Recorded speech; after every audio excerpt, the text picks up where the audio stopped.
1978 খ্রিস্টাব্দে 1978 সালে সিরিয়াতে একটি নিউজ পাবলিশড হয়। 1978 সালের ন্যাশনাল জিওগ্রাফিতে একটা নিউজ দেখানো হয়। সেখানে বলা হয় যে 1973 সালে সিরিয়াতে একটা শহর খনন করা হয়। সিরিয়াতে একটা শহর খনন করা হয়, যে শহরটার নাম ছিল ইবলা শহর। শহরটার নাম ইবলা। তো সিরিয়ার এই ইবলা শহরটা 1973 সালে এই প্রত্নতাত্ত্বিকরা খনন করতে শুরু করলেন। আর এই ইবলা শহরটা ছিল 34 শতাব্দীর, অর্থাৎ খ্রিস্টীয় বা ইসাই 34 শতাব্দীর এই শহরটা, এই ইবলা শহর। তো এই ইবলা শহরটাকে খনন করতে শুরু করলেন। খনন করতে করতে করতে করতে এক পর্যায়ে কিছু নথি, কিছু শিলালিপি লাইব্রেরিতে পেয়ে গেলেন। খনন করার পর ওখানে কিছু নথি পেয়ে গেলেন, কিছু লেখা পেয়ে গেলেন। যেখানে লেখা ছিল যে ওই ইবলা শহরের লোকেরা যেই সম্প্রদায়ের সাথে বা যেই দেশের সাথে, যেই শহরের সাথে ব্যবসা বাণিজ্য করে, তাদের একটা সিরিয়াল সেখানে নাম লেখা ছিল। ইবলা শহরে খনন করে যে নথিটা পাওয়া গেল, এই নথিতে লেখা ছিল কিছু শহরের নাম, যেই শহরের সাথে, যেই সম্প্রদায়ের সাথে ইবলা শহরের লোকেরা ব্যবসা করত, লেনদেন করত। তার মধ্যে একটি নাম পাওয়া যায়, যেই নামটা হলো ইরাম শহর। কি নাম? ইরাম শহর।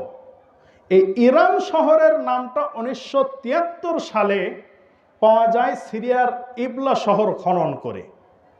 অনেক নথি থেকে, অনেক শিলালিপি থেকে পাওয়া যায়। যেমন বাংলা সাহিত্য যে পড়ি, বাংলা সাহিত্যের সর্বপ্রথম যে লেখাটা নিদর্শন, এটার নথিটা পাওয়া গিয়েছিল নেপালে। 1907 সালে সেটা আবিষ্কৃত হয়।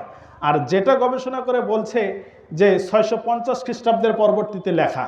তো এই যে নথিগুলো পাওয়া যায় বিভিন্ন জায়গায়, তো এইরকম একটা নথি, এইরকম একটা লেখা পাওয়া গেল ইবলা শহরে, যেখানে লেখা ছিল ইরাম শব্দ, ইরাম শহর।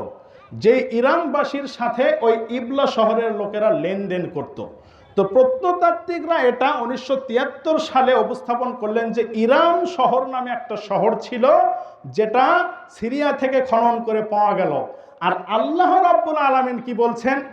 আল্লাহ রাব্বুল আলামিন সূরা ফজরে বলছেন, 30 পারার সূরা, আলাম তারা কাইফা ফাআলা রাব্বুকা বিআদ ইরামা যাতিল ইমাদ আল্লাতী লাম ইয়াখলাক মিসলুহা ফিল বিলাদ।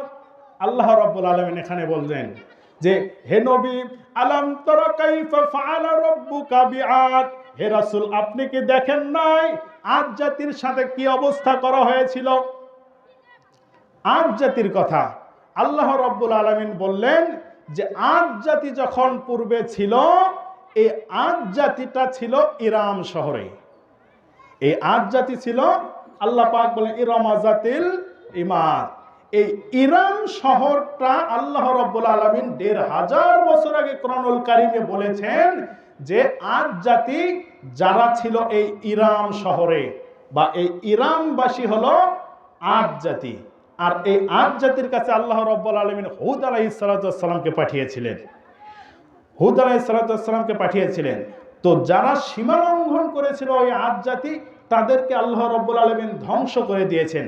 তো আল্লাহ রাব্বুল আলামিন এখানে বললেন আলাম তারা কাইফা ফাআলা রাব্বুকা বিআদ ইরামা যাতিল ইমাদ আল্লাতী লাম ইয়াখলাক মিসলুহা ফিল বিলাদ।